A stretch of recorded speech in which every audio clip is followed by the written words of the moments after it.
Okay, so on this short tutorial, I thought I'd share some ideas on what features I would recommend you have on your computer. Like if you were going to build your computer yourself, or even if you're going to go into a store to buy one, you should always make sure that it has these kind of features built in, because they can be very useful, and I'm going to explain why in a minute. All right, so first of all, when it comes to CPUs, Intel CPUs specifically, I've come to the realization that a lot of gaming PCs tend to have the F version CPUs as part of the configuration, right? But the F version CPUs cannot work without graphics cards. Now, I understand the fact that the whole point of a gaming PC is to have a graphics card anyway.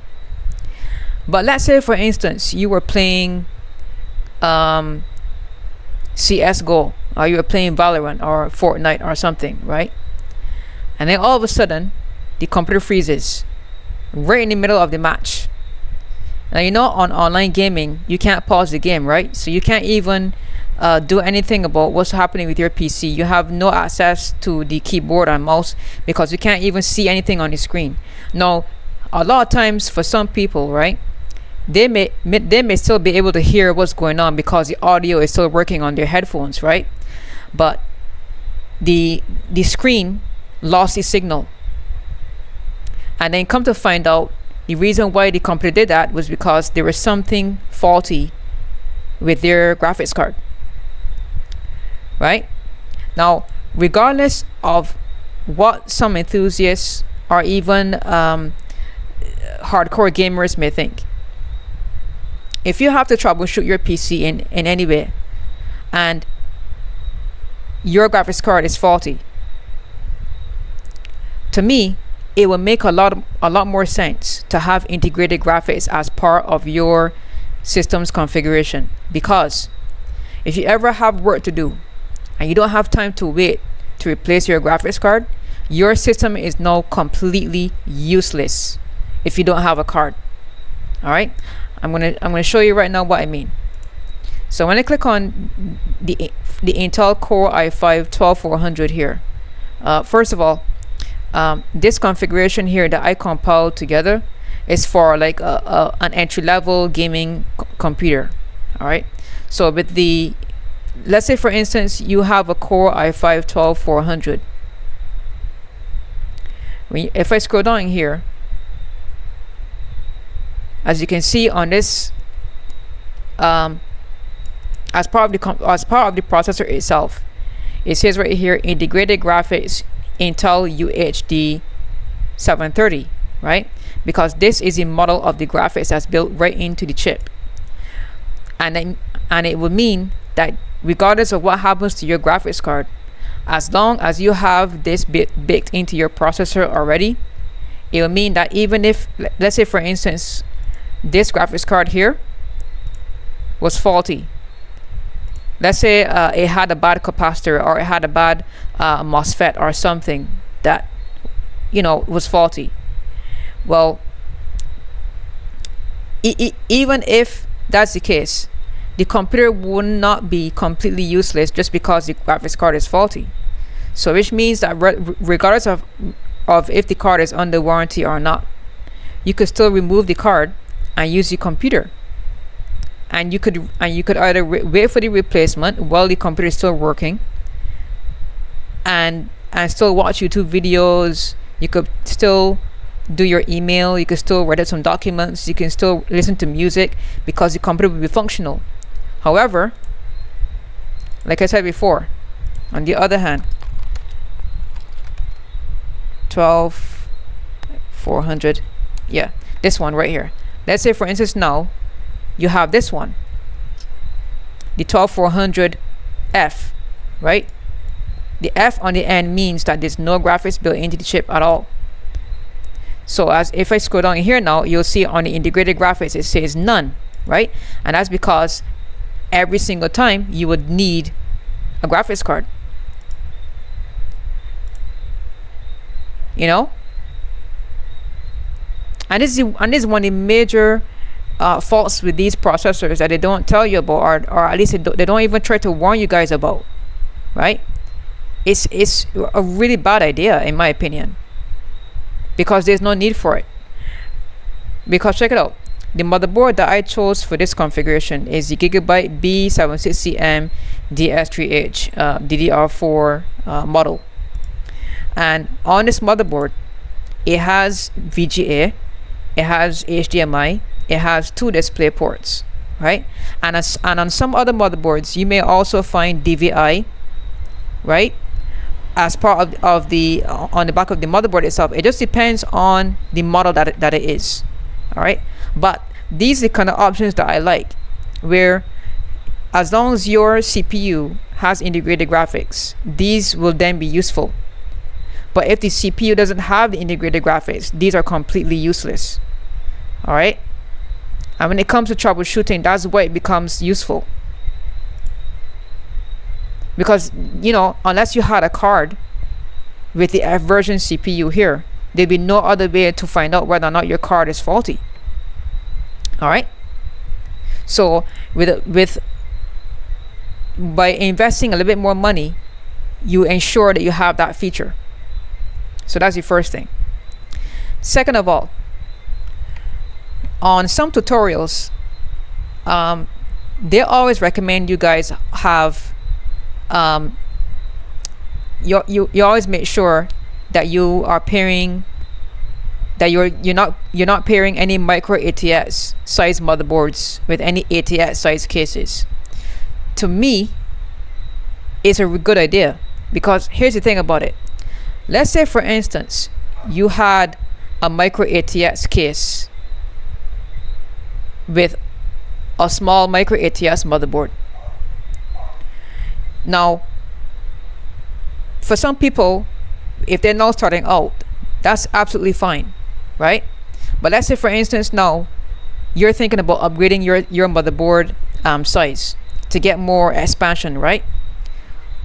How are you going to do that if the case is already a micro ATX size case? You see, on this configuration here, I have the ZXT H5 Flow, and it happens to be an ATX size case, right? So even though the motherboard may look dwarfed inside of this inside of this big chassis, it's still offering you an advantage though, because you have better airflow with more room, and it will also allow you to expand your motherboard size later. Because if I had to remove this motherboard right now from the list, and I go and look for an ATX size motherboard, it will fit the case just fine. I wouldn't have to change the case. It would mean that in the future, I wouldn't have to change the case. The case will be able to accommodate any size motherboard. That's what I mean, right? So there's no need to worry about that. It isn't, because the thing is, the reliability of the system is not going to be determined by the size of the motherboard anyway. It's the reliability of the product itself. It doesn't matter. All right. So I don't know why they always, you know, make you guys think as though you need to have an ATX size motherboard right now. No, if you can't afford one, then don't buy one. That's it. Because most of the time, let's be honest about something. Another thing too. Most of the time, when it comes to gaming, you guys are only ever going to use one PCI Express slot, which is this one in the middle, right? How many of you actually use 2 slots when you're setting up a gaming PC? Not many of you, and I'm very sure of that, right? So it's the same thing here. So you're not being limited in any way, you know. That's what they want you guys to think, but that's not how it really is.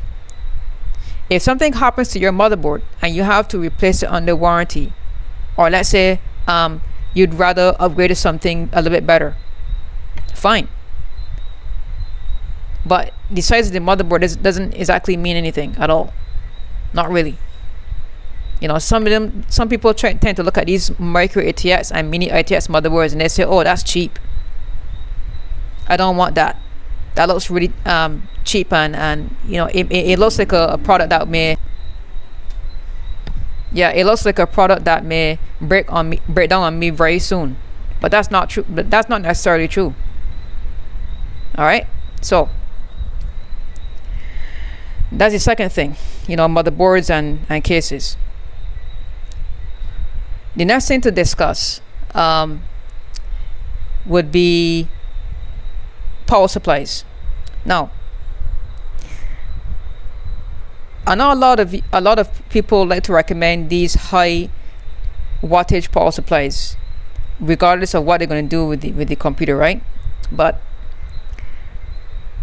on this configuration, I have a 12400, and I have an RX 6650 XT. When it comes to wattage consumption, the CPU and the graphics card are going to be the two most these two are going to consume the most power from the wall.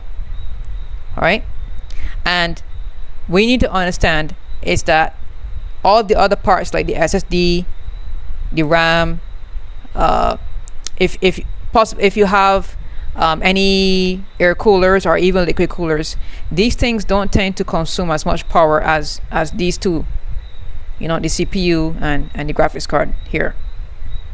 And also, PC Part Picker also has a wattage calculator built in.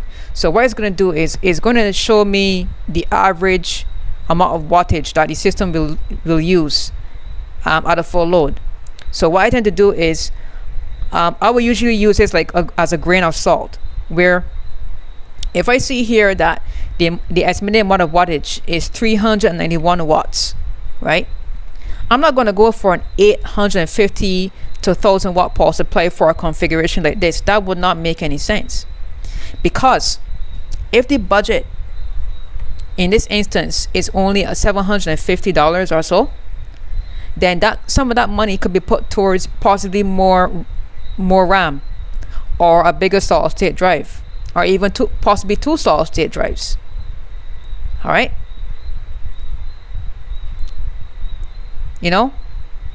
that's overdoing it in my opinion, especially knowing full well if the user is not going to plan on upgrading anytime soon. A lot of people like to talk about future proofing, where they think that they're going to need all this wattage to upgrade their system on. But no, that's not how it usually is most of the time either. It doesn't work that way for the majority of us. So that's another thing to understand as well. Big wattage power supplies, they're not necessary for most people. Okay. All right, the last thing to discuss would be features that like for graphics cards to look for. I'll give you an example. When it comes to features like smart fan technology,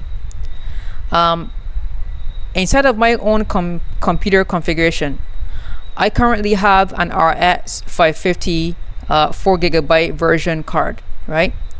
And the one thing I really like about this card, and I don't think a lot of people tend to think about these things very often, but the one feature I really like about this model is that it has intelligent fan control.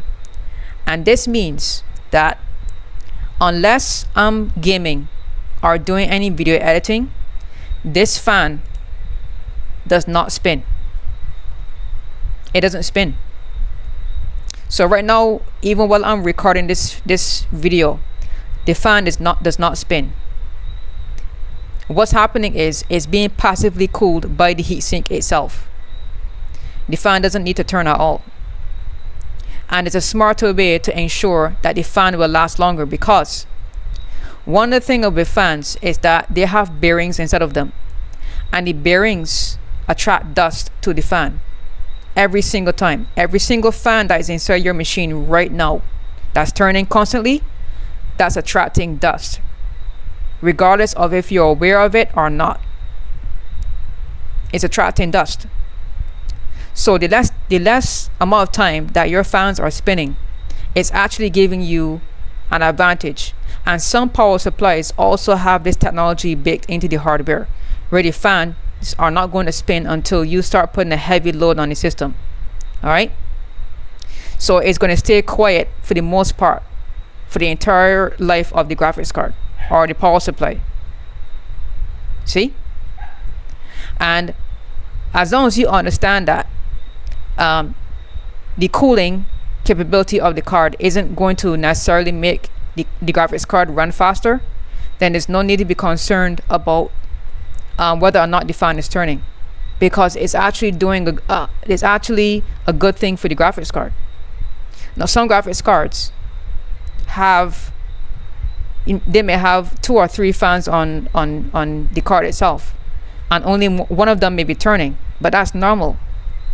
And it's also good for your computer, because we want our systems to be able to last as long as possible, right? But how are they going to last if they're constantly moving all the time? It doesn't make any sense. And it's the same problem when it comes to mechanical drives. That's why they fail, because they're constantly spinning. See? You got to think about things like this to avoid issues. It's another reason why I'm trying to stay away from all mechanical storage. I'm going to put all my data on solid state drives from now on to ensure longevity. So, to recap what I was saying, in terms of the CPUs, always make sure you have integrated graphics. Always make sure that the motherboard has enough video output ports for your needs. Always make sure that you're going, unless you're not going to be upgrading your motherboard size anytime soon. Make sure you have an ATX size case. All right, and even if you have no plans to upgrade the motherboard, just make sure you still have it, because the case is the one component that everything is housed inside of, right? And if it's too limited in terms of features, it's going to be the one limiting factor that's going to determine how well you can do your cable management and everything. All right, you don't want to be limited with the case. Is not going to be enough. It may not be as good if you go with a micro ATX case right now. I still prefer. I don't think the micro ATX size cases are a bad idea, but some people, for some other people that may think may be thinking about upgrading later, may still need that size. And that's my tutorial. This is Zulu 67 signing off.